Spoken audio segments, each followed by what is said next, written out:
6 मई की आधी रात भारत के फाइटर प्लेन तैयार थे, जैसे दुश्मनों की सांसें गिन रहे हों। स्केल क्रूज मिसाइल्स, हैमर बम और हमारे कामिकाज़े ड्रोन भी तैयार थे। पिछले 12 दिनों से एक सीक्रेट कंट्रोल रूम में NSA अजित डोभाल की निगरानी में देश के सबसे घातक दिमाग मिशन बना रहे थे, एकदम चुपचाप मगर जानलेवा। टारगेट थे POK और पाकिस्तान के आतंकी अड्डे। एक एक इंच की खबर सटीक तरीके से रखी गई थी। 2 हफ्ते पहले उन हरामी आतंकवादियों ने कहा था, तो जाके मोदी को बता। लेकिन अब प्रधानमंत्री का जवाब साफ था, देश की बेटियों के संदूर की कीमत तुम्हें चुकानी होगी पाकिस्तान। एक मिशन उन भारतीय महिलाओं के बदले और न्याय के लिए जिनके पहलगाम आतंकवादी हमले में सुहाग उजड़ गए। ऑपरेशन सिंदूर, वायुसेना, नौसेना और थल सेना का ऐसा जोड़ जो दुश्मन को उसके सपने में भी दिखे और उसकी नींद उड़ा दे। मई रात 1 बजे से 1:30 बजे के बीच हमारे लड़ाकू विमान और ड्रोन ने 24 हमले किए और आतंकवादी संगठनों LET, जैश और हिजबुल मुजाहिदीन के 9 ठिकानों को तबाह कर डाला। 4 पाकिस्तान में और 5 POK में। 70 ढेर, 60 घायल, धुआं कर दिए सारे ख्वाब। इनमें सबसे बड़ा हमला था बहावलपुर में मरकज सुभान अल्लाह कैंप, जो जैश ए मोहम्मद का मुख्यालय भी था। वही संगठन जिसने 2019 पुलवामा हमले को अंजाम दिया था। इसके साथ ही अब्दुल रऊफ अजहर, मसूद अजहर का भाई, जिसने IC 814 हाईजैकिंग प्लान किया था, भारत के मोस्ट वांटेड आतंकवादियों में से एक, वो भी इसमें जहन्नुम चला गया। साथ ही मसूद अजहर के घर में उसके परिवार के 10 सदस्य और 4 करीबी सहयोगी भी ऊपर निकल लिए।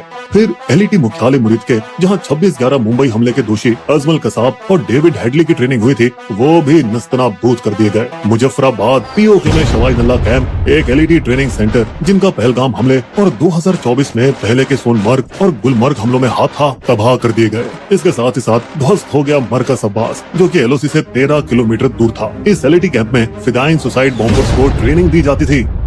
अगली सुबह 7 मई 10 बजे ऑपरेशन सिंदूर नाम को आगे बढ़ाते हुए 2 महिला अधिकारियों IAF wing commander Vyomika Singh और सेना की कर्नल सोफिया कुरैशी ने मीडिया को जानकारी दी, हिंदू मुस्लिम एकता की मिसाल देते हुए। हमारी कर्नल सोफिया अकेली शेरनी थी, जिन्होंने फोर्स 18 में भारत की कमांड संभाल रखी थी, जहां बाकी देशों की फौज मर्द चला रहे थे। वहीं नवंबर 2020 में विंग कमांडर व्योमिका सिंह ने अरुणाचल में एक जानलेवा रेस्क्यू मिशन को लीड किया, जहां मौसम बेरहम था और ऊंचाइयों से भरा था। फिर भी सब झेलते हुए उन्होंने वहां काम किया। दोस्तों, आपको बता दें, उरी के बाद 12 दिन में स्ट्राइक हुई थी। पुलवामा के बाद भी 12 दिन में बालाकोट को उड़ाया गया था और अब पहलगाम के 14 दिन बाद आया ऑपरेशन सिंदूर, अब तक की सबसे बड़ी और घातक स्ट्राइक। दोस्तों, पाकिस्तान बौखला गया है। उसके इंटरनेट के जोकरों ने अफवाह उड़ाई है, राफेल गिरा दिया, इंडियन आर्मी बेस तबाह हो गया। पर दोस्तों, PIB ने 2-2 कह दिया है, सब फर्जी है, झूठ का पुलिंदा है। और अटैक के सिर्फ 1 घंटे बाद ही पाक आर्मी ने LOC पार से कायराना बमबारी शुरू कर दी, जिसमें उनकी बौखलाहट नजर आ गई। दुर्भाग्य से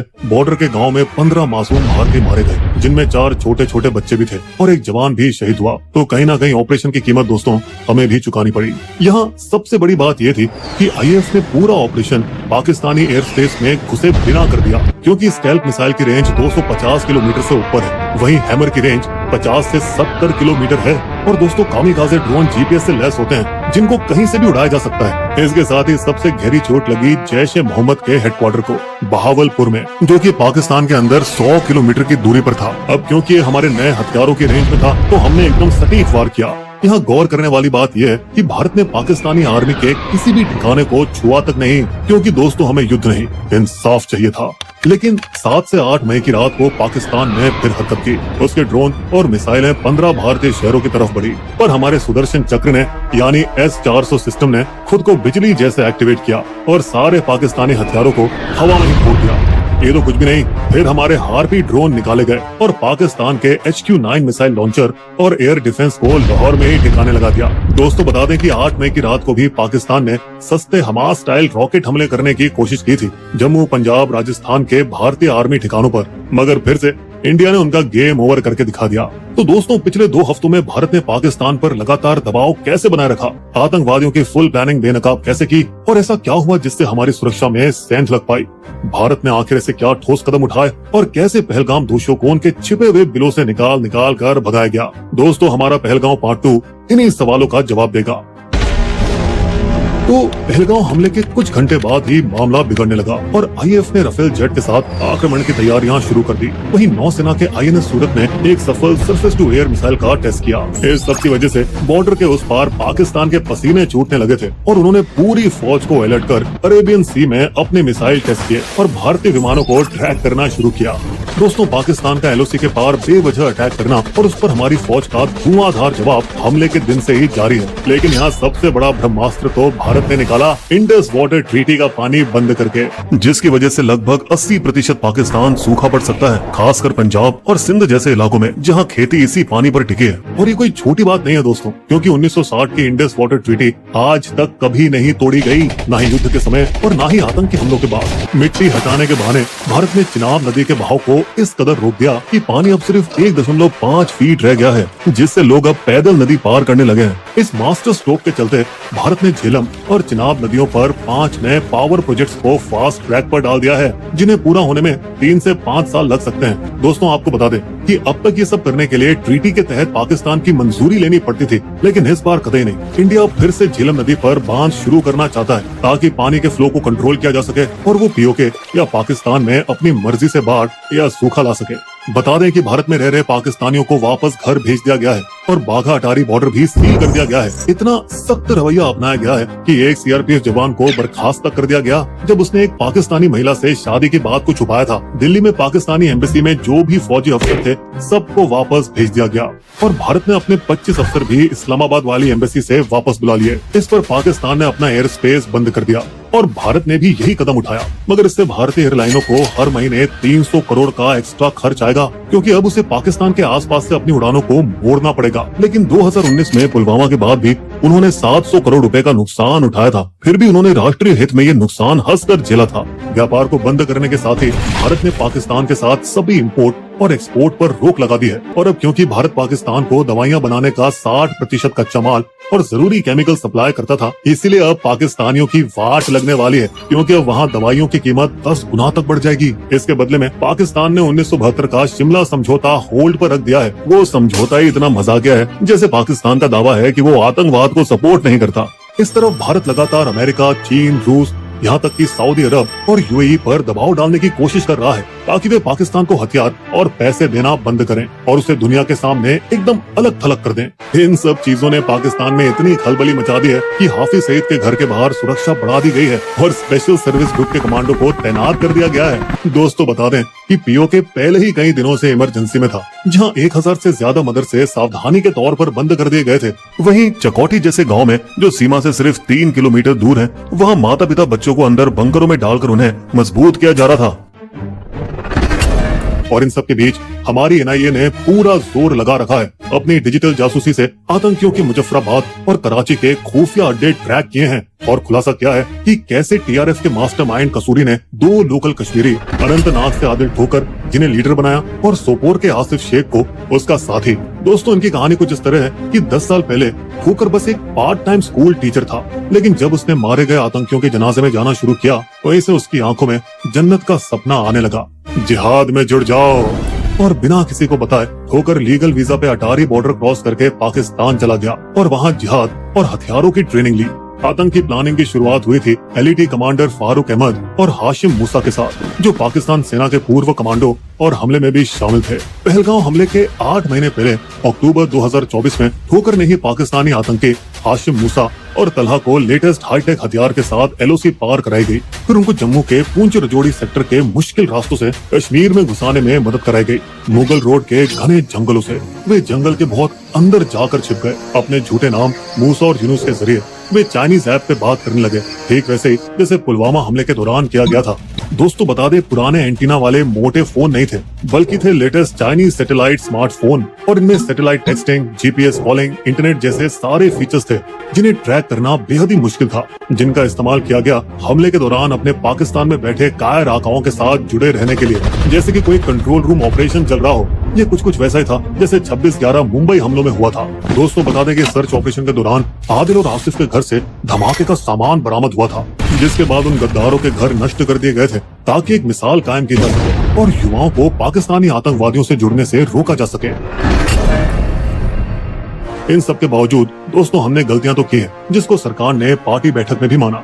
हम इस हमले को रोक नहीं पाए। हमने गलती कर दी बिना सिक्योरिटी को बताए बेसरन को इस साल जल्दी खोलकर। बेसरन को इस साल जल्दी खोल दिया गया बिना सिक्योरिटी को बताए। लेकिन दोस्तों रिपोर्ट्स कहती है कि बेसरन तो साल के ज्यादातर टाइम खुला ही रहता है, सिर्फ बहुत ज्यादा बर्फ पड़ने पर ही बंद होता है। यहाँ समस्या दरअसल ये थी कि सबसे पास का चेक पोस्ट भी बहुत दूर था, पहाड़ी के बेस पर 10 से 11 किलोमीटर दूर, जहाँ राष्ट्रीय राइफल आरआर की 3री बटालियन और सीआरपीएफ की 116वीं बटालियन तैनात रहती है। इसी वजह से ऊपर बेसरन पर फोर्स काफी देर बाद पहुंची, क्योंकि पहले 2.5 किलोमीटर तो एटीवी और बाइक से कवर किए गए, लेकिन अगले 4.5 किलोमीटर उन्हें कीचड़ और दलदल में भागते हुए कवर करना पड़ा।